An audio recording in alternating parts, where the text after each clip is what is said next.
company. I'm sure a lot of you are aware of JPay.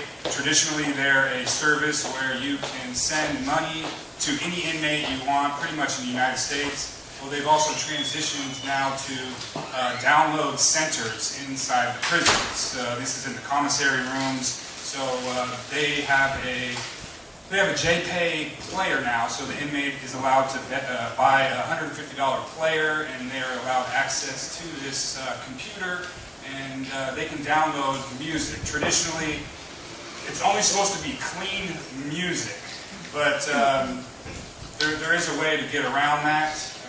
I don't want to get into that too much, but basically, if you guys are recording songs, it's always good to do a clean version, especially if you think it's going to be a hit song. You want to do a clean version. There's people playing your songs, not just in the prison, but in the clubs, in the Raiders parking lot. Also, there's some countries who won't broadcast your music on YouTube or anything like that if it's not clean. Also. Yeah. So there's when you're doing digital distribution, there's a button you can click if you have parental advisory or not parental advisory. But basically that dictates what services get your music. But I would definitely do a dirty version, do a clean version. That will help you get into prisons. But we're talking. There's millions of people that are in prisons. It's very unfortunate. I wish half of them were in there for weed, which they should all be let out. But in the meantime, they're going to be buying our music. So that's definitely a good place to sell your music to. And we do have a catalog. The catalog comes out twice a year. So if you do have a product that you think that the prisons will sell, you can contact our company, and I'll take a look at it. I can only pick 20 to 30 titles per 6 months. So I'm looking for the best. So. Are you selling slots on that list? I'm not really selling slots, but we can work out of it. There you go.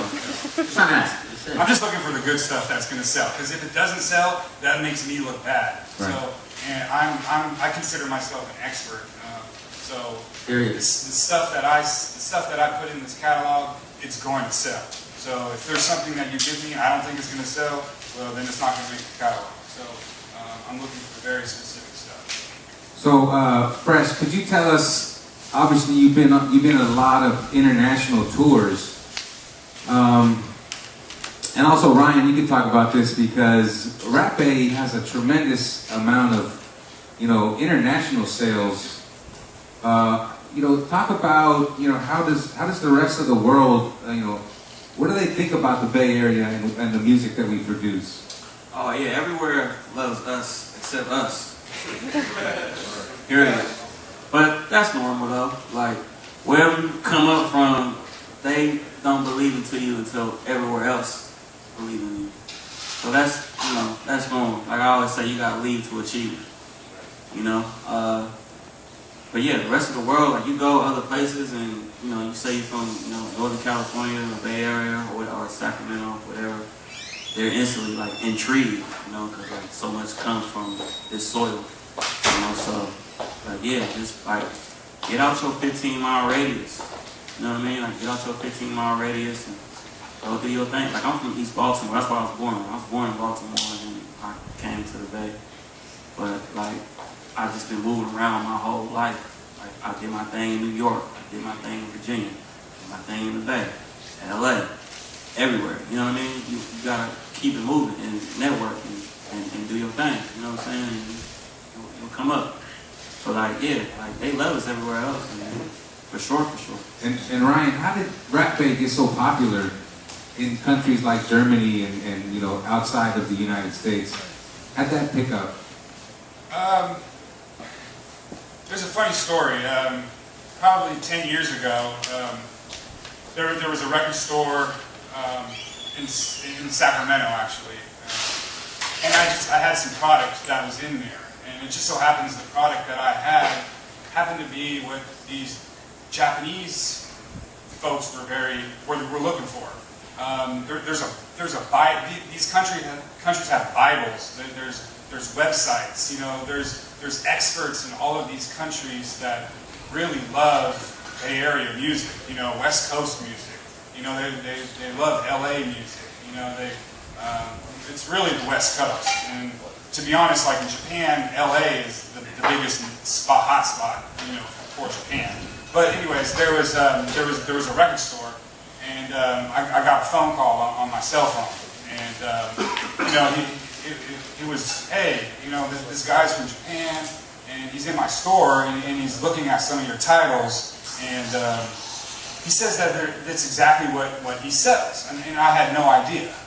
So I ended up meeting up with this guy, and you know, we're still friends to this day, and we actually, you know, when I showed him the product that I had, we went to the bank, and you know, I've never seen someone be able to pull out, you know, thousands and thousands of dollars from an ATM.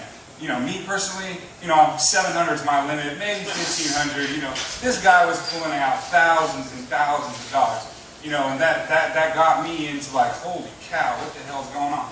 Nobody from the Bay knew that Japan was this huge hotspot. You know, there's this rapper named Assassin.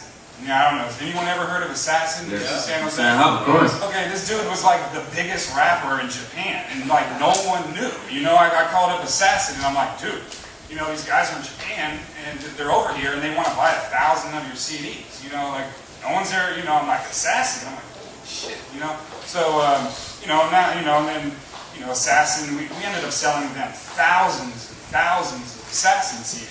You know, and you know, and then they start going through, you know, my catalog, and they, you know, next thing you know, they show me this Bible that's like this Japanese rap hip hop Bible, and you know, I start going through this Bible. It's all in Japanese, and it's like every CD that Bay Area rap CD from like, you know, 91 to the present. You know, and I was like, you know, like 11.5, you know, RBL. I mean, Cold World Hustlers, you know, stuff that, you know, like a lot of us older guys, you know, that grew up on, you know, so, and I was like the guy that made that connection. So we got a lot of rep just for that, you know.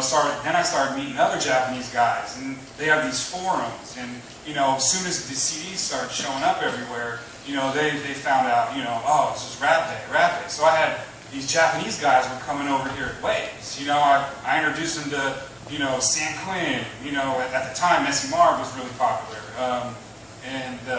You know, they loved that type of stuff. You know, and then 2 weeks ago, this guy calls my cell phone. He says, hey, I'm from Germany. I'm in town, and I want to stop at your store. So I thought maybe this is some young kid or something. You know, and this guy shows up my door. He looks like he's like my dad. You know, he's like in his 60s. You know, and he's like, I'm the guy from Germany. You know, and he buys like $500 worth of CDs. I was pretty amazed. But you know, we're big in Switzerland, Germany, Sweden. You know, all through Europe, Australia. I mean, we get orders from Australia like daily. You know, it's pretty much we get orders from Taiwan. You name it, you know, not so much China, but and Mexico. Mexico's getting there. But, you know, there's huge potential out there. And these guys, they have money, and they want to collect. And they can't be here and be a part of it. They can't see us perform live. So the next best thing is they want to own something. They want to own a CD. They want to own a T-shirt, a hat, you know. You need to have merchandise, you know. That's like so important these days. CDs are important, but merchandise is very important. You know, so when your product starts getting out there, and you know they can, you know, these other people from other countries, they all talk to each other, and there's lots of forums out there. You know, so you just got to, you know, put your stuff out there, and then things will happen. You know, once you do that, it's not everything's guaranteed. You know, but you know, just do what you love to do, and people will recognize that. And hopefully you guys understand the importance of Rap Bay and Urban Life distribution. Just real quick, we talk about a lot of distribution companies. Urban Life and Rap Bay is the only distribution company in the world an average person can buy a CD from. Walter will not sell you a CD if you live in Texas and want to buy a CD. It has to go through a store. Urban Life and Rapé offer the ability for the kid in Germany to actually buy your CD. And that shit ain't available nowhere else in the world. And not just being available in Rapé, Rapé is known for officially being the West Coast Bay Area majority distributor. So people, without even thinking, they go to rapé.com just to browse. You know what I'm saying? To browse. So if your CD's not even in the browsing ability,